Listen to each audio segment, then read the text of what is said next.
Ketika keponakan adalah maut. Cantik tapi berbisa. Assalamualaikum warahmatullahi wabarakatuh. Apa kabar bunda? Semoga Allah selalu memberikan kebahagiaan. Assalamualaikum dek. Waalaikumsalam kak. Ada apa? Tumben malam-malam nelpon. Tanyaku bingung karena tak biasanya kakakku itu malam-malam begini menelpon. Iya dek, maaf kakak mengganggu. Kakak mau kasih kabar kalau masmu meninggal. Aku sangat terkejut dengan kabar ini. Ini sangat mendadak. Aku saja yang hanya iparnya sangat syok. Bagaimana dengan kakakku yang istrinya? Innalillahi wa inna ilaihi roji'un. Emang Mas Bagas sakit apa kak? Tanya aku pada Kak Rima. Mas Bagas kena serangan jantung dek. Beliau sudah berpulang. Kata Kak Rima lagi dengan suara yang bergetar. Pastinya Kak Rima sangat sedih. Kakak yang sabar ya kak. Kami akan segera ke sana. Tapi palingan bukan malam ini. Mungkin siang baru sampai kak. Maaf, jarak yang terlalu jauh membuat kami tak bisa secepatnya ke sana. Kataku ke Kak Rima. Iya, kami beda kota sehingga membutuhkan waktu berjam-jam untuk sampai ke rumah Kak Rima. Iya dek, kakak ngerti. Yang penting kalian hati-hati ya. Gak usah ngebut-ngebut. Kata Kak Rima lagi. Iya kak, kakak yang sabar yang kuat ya. Masih ada anak-anak kak. Masih ada mereka yang bisa menemani kakak. Kakak harus semangat ya. Ucapku, karena aku tak tahu harus berbicara apa lagi. Aku tahu, kakakku itu pasti sedih. Dia harus ditinggalkan oleh suami yang sangat ia cintai. Apalagi dengan keadaan yang mendadak seperti ini. Pasti dia sangat syok dan terpukul. Iya dek, makasih ya. Kakak tunggu kedatangan kamu. Ucapnya lagi. Tentu dengan suara yang bergetar. Dan bahkan sudah terisak. Iya kak, insya Allah. Ya sudah ya dek, kakak tutup dulu. Kata Kak Rima. Kemudian sambungan telepon kami terputus. Keesokan harinya, tepat jam 12 siang. Aku dan suamiku sampai di kediaman Kak Rima. Sudah ramai sekali pelayat yang datang. Kebanyakan yang melayat adalah tetangga dan rekan kerja Mas Bagas. Karena memang Mas Bagas itu karyawan perusahaan besar. Pasti rekan kerjanya sangat banyak. Jadi wajar kalau banyak teman-temannya yang hadir untuk berbelasungkawa. Tentu aku tak bisa menahan air mataku ini. Ku peluk Kak Rima erat. Aku bisa merasakan bagaimana kesedihannya. Kalau aku di posisinya mungkin aku tak sekuat ini. Kak Rima masih mampu duduk di samping jenazah Mas Bagas, sembari membacakan doa yang tak henti ia lantunkan di bibirnya. Sementara, kedua putri Kak Rima yang berusia remaja, mereka duduk di pojokan berdua, saling menguatkan. Keduanya terlihat sangat sedih. Bahkan mata mereka sudah sangat bengkak. Mungkin dari semalaman tak berhenti menangis. Iya, aku sangat sedih dan prihatin melihat keadaan kakakku. Dia harus menjadi janda bersama kedua anaknya yang kini menjadi anak yatim. Tak tega rasanya, tapi semua itu sudah takdir. Ba'da zuhur, jenazah Mas Bagas dikebumikan. Semoga beliau diterima di sisinya dan diampuni segala dosa-dosanya. 2 minggu setelah kepergian Mas Bagas, Kak Rima memutuskan untuk merantau keluar pulau. Karena selama ini, dia hanya seorang ibu rumah tangga yang tidak bekerja. Dan sekarang dia harus berjuang untuk anak-anaknya. Jadi Kak Rima terpaksa harus merantau dan meninggalkan kedua putrinya. Ara dan Asa dititipkan ke kakek dan neneknya, orang tua Mas Bagas. Mereka dirawat di sana, dididik dengan baik, dan mendapatkan ilmu agama yang cukup. Karena nenek mereka sangat paham sekali soal agama. Mereka setiap hari selalu mengaji ketika selesai sholat maghrib. Dan pagi sampai siang, sekolah. Tak hanya pendidikan yang diajarkan oleh nenek mereka. Soal membereskan rumah, membantu memasak, juga sudah diajarkan. Karena nenek Asa dan Ara sangat disiplin orangnya. Dia mau cucu-cucunya mandiri. 100 hari sudah kepergian Mas Bagas. Acara pengajian juga sudah selesai diselenggarakan di rumah orang tua Mas Bagas. Aku juga ikut membantu, karena hanya itu yang kami bisa. Mas, aku kok kepikiran ya untuk mengadopsi salah satu anak dari Kak Rima. Kataku ke Mas Juna. Kamu kepikiran gitu, Dek? Ya kalau masih gak apa-apa. Kita juga dapat pahala kan kalau memelihara anak yatim.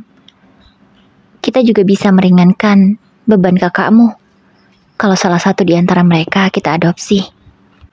Kata Mas Juna yang sepertinya setuju dengan keinginanku. Iya Mas, aku pengen sekali. Entah Asa atau Ara kita adopsi. Lagian kan kita juga belum punya anak Mas. Mungkin kalau ada mereka, rumah kita jadi ramai. Kataku dengan senang. Karena mungkin dengan hadirnya Ara atau Asa di rumah kami bisa membawa suasana baru. Dan mungkin saja aku bisa segera hamil. Lagian mereka berdua itu anak yang baik. Tak pernah aku mendengarkan kabar yang macam-macam dari kakek dan neneknya.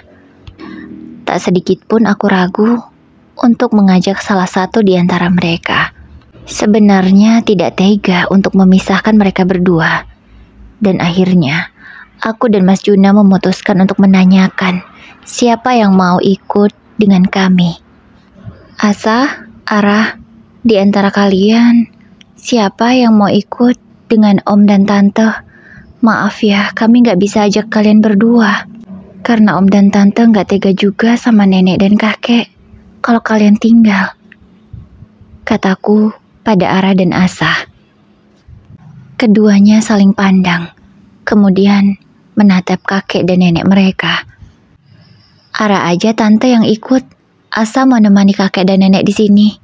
Kasihan kakak dan nenek, kata Asa si adik. Usianya memang baru 10 tahun, tapi dia sangat dewasa. Ara mau ikut sama Om dan Tante, kata Ara dengan semangat. Mendengar ucapan Ara, nenek dan kakek langsung menatapnya tajam. Aku tak tahu apa maksud tatapan itu.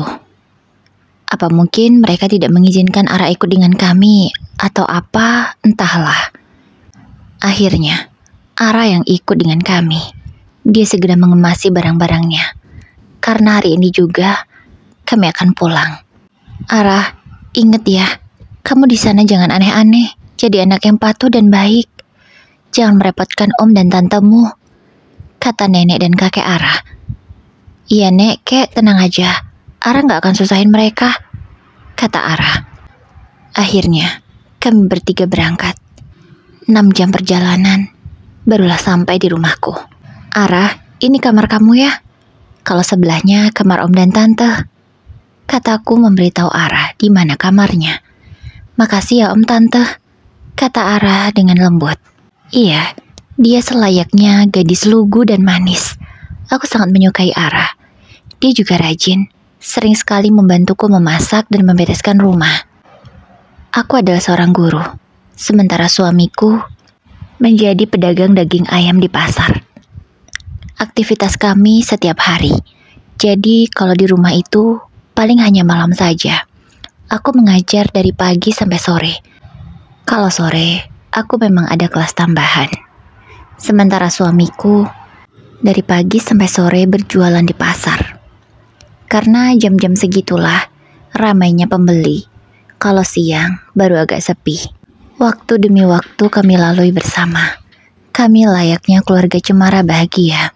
Setiap kali aku pulang kerja, rumah selalu dalam keadaan rapi. Dan Ara ada di rumah. Dia tidak main kemana-mana. Aku juga bilang pada Ara, kalau setelah pulang, boleh main tapi jangan jauh-jauh. Dan lebih baik temannya saja yang kesini daripada Ara yang keluar rumah. Iya, aku takut kalau Ara sampai salah pergaulan. Karena aku dan suamiku tidak pernah ada di rumah dari pagi sampai sore. Ara saat ini duduk di bangku kelas 3 SMP. Sedangkan aku mengajar di sekolah SMA. Tentu sekolahan kami berbeda, tapi aku bisa memantau Ara. Karena aku punya teman, salah seorang guru yang mengajar di sekolahan Ara. 1 tahun sudah, Ara tinggal bersama kami. Kini ia sudah duduk di bangku kelas 1 SMA. Fisik Ara semakin hari semakin besar. Tubuhnya yang memang cukup berisi membuat ia terlihat lebih dewasa dari usianya. Di awal-awal sekolah, Ara rajin sekali masuk, tidak pernah yang namanya bolos. Tapi masuk yang ke-3 bulan, Ara sering sekali izin. Padahal setauku dia dalam keadaan baik-baik saja sebelum aku berangkat sekolah. Kami satu sekolahan, jadi tentu aku tahu kalau Ara tidak masuk, meskipun aku bukan wali kelas atau mengajar di kelasnya. Sebenarnya, dengan kami satu sekolahan, aku lebih mudah memantau Ara. Tapi ini aku sampai kecolongan. Dia bisa-bisanya dalam seminggu hanya masuk 4 kali saja. Yang ke-3 kalinya, entah dia kemana. Padahal dia tidak mengeluh padaku kalau sedang sakit atau ada kepentingan. Sesampainya di rumah, tentu langsung kutanyakan pada Ara kenapa dia tidak masuk hari ini. Ara, Tante mau tanya, kamu kenapa nggak masuk hari ini? Tanyaku dengan tegas, karena menurutku ini tidak bisa dibiarkan. Dek, bisa biasa aja kan nanyanya, nggak usah ngegas gitu, kata Mas Juna. Mas, aku cuma pengen tahu kalau dia bolos itu kemana. Kan setahu kita dia baik-baik aja, kataku. Karena aku merasa Mas Juna itu sering sekali membelanya, walaupun Ara itu salah. Ya udah, tanyanya baik-baik aja, nggak usah bentak-bentak gitu, belanya lagi. Ya udah, Ara, kamu kemana? Tadi kok nggak masuk? Apa kamu lagi sakit? Tanyaku dengan nada yang lebih lembut dari sebelumnya. Itu Tante, tadi aku sakit perut, jadi aku pulang. Maaf ya, nggak kasih tahu Tante, jawabnya dengan gugup. Jadi kamu sakit perut? Harusnya kamu kasih tahu Tante dong, biar Tante bisa belikan obat. Atau kamu ke UKS dulu, nggak langsung pulang kayak gini. Kalau kamu gini terus, nilai kamu bisa anjlok karena ketinggalan pelajaran. Absensi kamu juga jelek. Kalau nggak naik kelas gimana? Kan kamu jadi malu nanti, kataku. Ya Tante, maaf, nggak akan kulangnya lagi. Lain kali kalau aku nggak enak badan, aku kasih tahu Tante deh, katanya. Aku lega mendengar jawaban Ara. Semoga setelah ini dia tidak begitu lagi. Hari-hari terus berlalu. Aku melihat suatu keanehan antara suamiku dan Ara. Tapi aku selama ini berpikir kalau itu bukan keanehan, tapi hal yang wajar. Mereka berdua sering sekali terlihat tertawa bersama. Aku sangat nyaman melihat pemandangan ini, karena antara suamiku dan Ara akhirnya bisa akrab. Karena sebelumnya mereka itu terlihat canggung, tapi sekarang tidak lagi. Namun ada hal yang membuatku heran. Ketika tidak ada aku, mereka bercanda bahkan tertawa sampai terbahak-bahak bersama. Tapi setelah aku datang, keduanya langsung diam dan tidak lagi bercanda seperti tadi. Kok kalian berhenti bercandanya? Kenapa? Tanyaku merasa heran. Gak apa-apa Tante, malu aja kalau ada Tante, kata Ara. Loh, kenapa malu? Bercanda sama ommu aja kamu bisa ketawa sampai kayak gitu. Masa sama Tante jadi malu sih? Tanyaku. Iya, soalnya kita kan jarang bercanda. Kalau sama Om, Ara sering, jawab Ara lagi. Oh gitu ya. Maaf ya Ara, kalau Tante sering sibuk, jadi kita jarang bisa ngobrol, kataku merasa bersalah.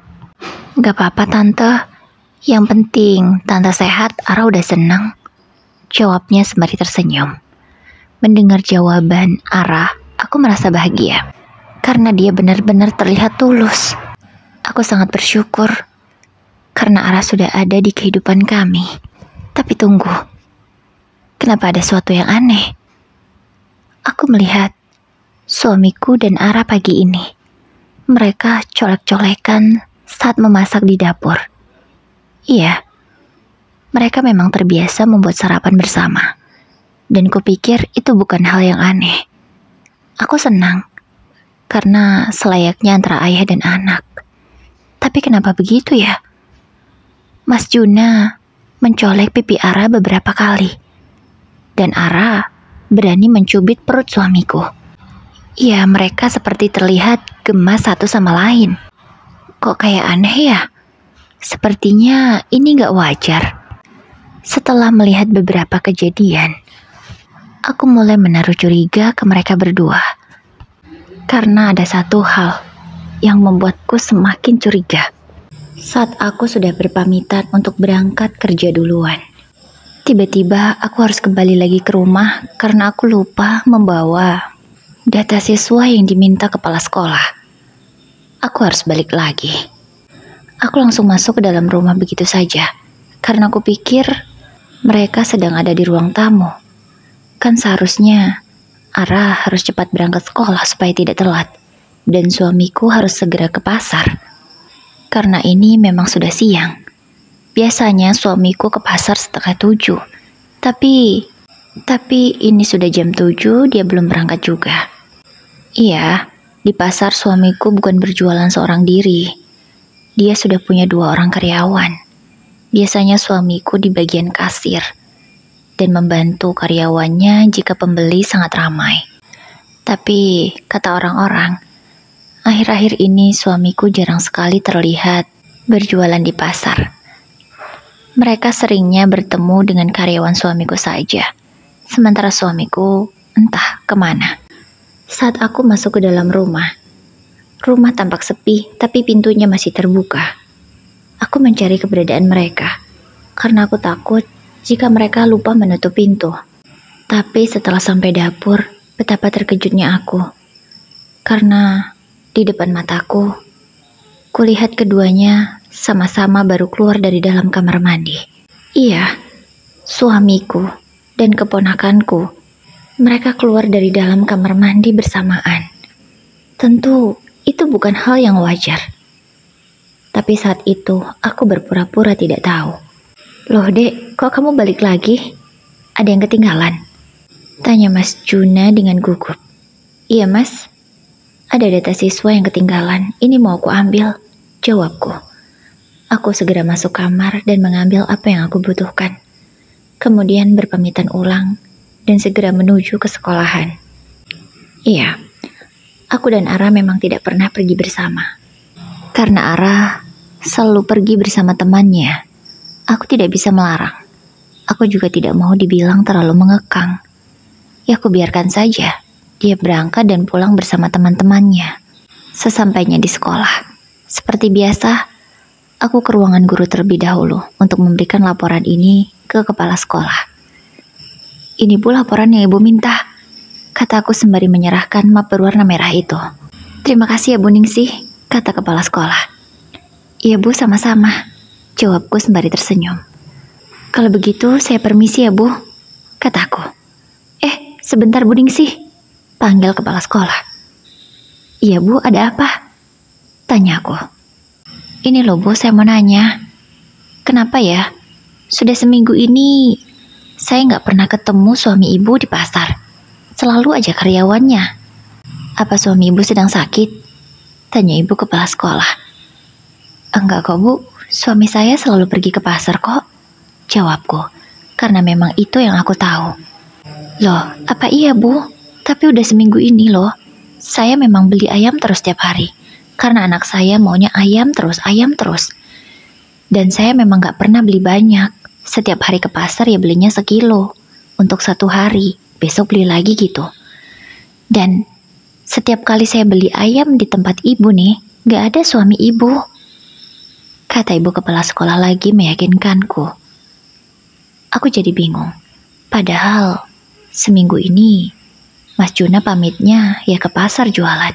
Tapi kok nggak ada, terus dia kemana?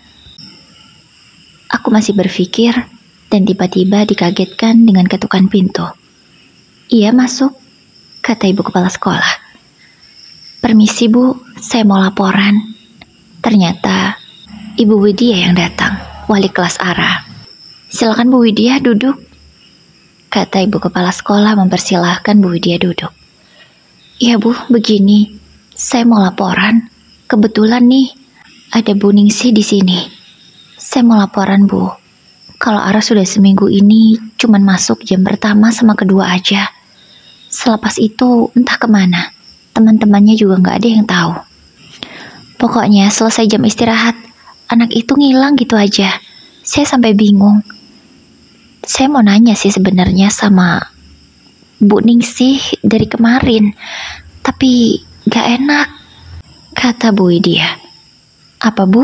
Udah seminggu ini Ara cuman masuk jam pertama sama kedua aja. Tanya aku tidak percaya. Iya Bu, itu saya juga heran. Kenapa Ara jadi begini padahal biasanya juga rajin. Aku dan Bu Kepala Sekolah saling bertatap. Seolah kami punya pemikiran yang sama. Ya sudah Bu, kami akan tindak lanjuti laporan Ibu. Kalau begitu silahkan Ibu lanjut mengajar, kata Ibu Kepala Sekolah mempersilahkan Bu Widya. Kini tinggal aku dan Bu Kepala Sekolah di ruangan itu. Dengan rasa ragu dan malu, aku menceritakan apa yang terjadi selama ini. Aku mengatakan pada Ibu Kepala Sekolah, kalau aku pernah melihat suamiku dan Ara bercanda di dapur sambil colek-colekan. Dan juga aku ceritakan kejadian pagi tadi. Astagfirullah, beneran sampai segitunya Bu? Tanya Bu Ningrum, nama Ibu Kepala Sekolah. Iya Bu, itu yang saya lihat dan saya temui beberapa waktu terakhir. Saya juga sering mendapati kamar saya berantakan. Padahal seingat saya, sebelum saya berangkat kerja udah saya rapiin. Tapi pulang-pulang berantakan. Kataku lagi lanjut bercerita. Iya, aku sering sekali mendapati kamarku berantakan. Padahal, aku tak pernah yang namanya sekalipun meninggalkan kamar dalam keadaan berantakan. Tapi, sudah sering aku menjumpai kamarku dalam keadaan yang seperti itu. Aku sebenarnya ingin bertanya dengan Mas Juna. Tapi, sikapnya tak pernah berubah kepadaku. Dia tetap menjadi suami yang baik, perhatian, lembut, dan tidak pernah marah. Makanya, untuk menuduhnya, aku rasanya tidak sanggup. Karena tak mungkin suamiku macam-macam, apalagi dengan keponakanku sendiri. Gini aja Bu Ningsih, sekarang kita selidiki aja mereka berdua. Kita cari tahu dulu, hari ini masuk nggak tuh anak. Kalau anak itu masuk, kita tunggu sampai jam kedua. Misalkan jam kedua nanti dia ngilang, kita langsung selidiki. Kita cek juga ke pasar. Ada nggak Pak Juna di pasar hari ini? Akhirnya, Bu Kepala Sekolah mengutus salah seorang guru untuk mengecek apakah Ara masuk sekolah pagi ini.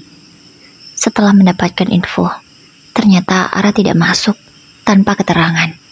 Bu Ningrum langsung mengajakku untuk ke pasar, mengecek apakah suamiku ada di sana atau tidak.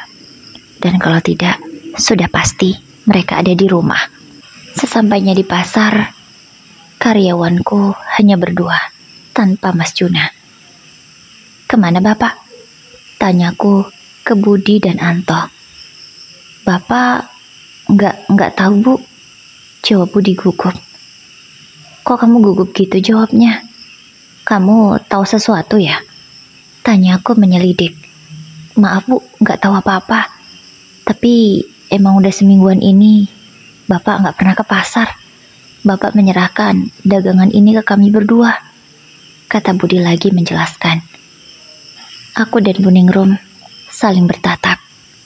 Udah fix ini Bu Ningsih. Ayo kita langsung cek rumah Bu Ningsih aja, kata Bu Ningrum buru-buru. Tapi Bu, aku udah Bu Ningsih. Bu Ningsih harus kuat. Jangan sampai ini berlarut-larut dan Bu Ningsih yang terus tersakiti. Kita harus cari tahu kebenarannya sekarang, kata Bu Ningrum meyakinkanku dengan langkah yang penuh keraguan. Aku mengikuti saja arahan Bu Ningrum. Hingga motorku sudah sampai di rumahku. Bu Ningrum yang menyetir, karena aku memang tak fokus. Sesampainya di rumah, pintu sudah tertutup semua. Begitu juga dengan jendela, seperti tidak ada orang di dalamnya. Dengan mengendap-endap, aku dan Bu Ningrum masuk lewat belakang. Karena memang aku punya kunci cadangannya. Bu Ningrum membuka kunci itu dengan pelan agar tidak menimbulkan suara yang terlalu berisik. Kami berdua berjalan dengan pelan. Tujuan kami langsung ke kamarku. Karena memang kamar Ara dalam keadaan terbuka dan tidak ada siapapun di sana. Bu Ningsih yang kuat ya. Harus siap, kata Bu Ningrum bicara tanpa suara. Iya, aku hanya mengartikan gerakan bibir Bu Ningrum. Dan semoga aku tidak salah mengartikannya. Karena Bu Ningrum berlaku seperti pantomim saja. Jadi aku bingung, tapi tetap kuikuti saja. Bu Ningrum dengan sekuat tenaganya mendobrak pintu kamarku. Padahal pintunya tidak dikunci. Bu Ningrum hampir saja tersungkur. Tapi untunglah badannya yang gempal itu masih bisa menjaga keseimbangan. Pintu pun sudah terbuka. Dan di depan mata kami ada dua orang yang sangat menjijikkan di atas kasur. Keduanya tanpa busana, dalam posisi sedang main kuda-kudaan. Iya, posisinya Ara yang di atas Mas Juna. Seketika kakiku langsung lemas, pandanganku langsung kunang-kunang, kepalaku pusing, dan semuanya gelap. Ya, aku benar-benar tak kuat. Saking tak kuatnya aku sampai pingsan di tempat, dan aku tidak tahu apa-apa lagi. Setelah sadar, rumahku sudah ramai dengan orang-orang. Ada Pak RT, Pak RW, bahkan sampai kepala desa. Ada juga polisi. Aku tak tahu siapa yang memanggil, tapi kuperkirakan Bu Ningrum, karena dia yang bersamaku. Bu Ningsih yang sabar ya, ini cobaan, Bu Ningsih harus kuat, kata Bu Ningrum sambil memelukku. Tapi aku tak bisa berkata apa-apa. Mulut ini rasanya tak mampu berucap. Suamiku langsung ditangkap polisi karena sudah meniduri anak di bawah umur. Sementara Ara diamankan, tapi aku tidak tahu dia diamankan di mana. Lagi pula aku tidak mau bertemu dengan wanita itu. Rasa sayang dan peduliku malah dibalas dengan pengkhianatan seperti ini.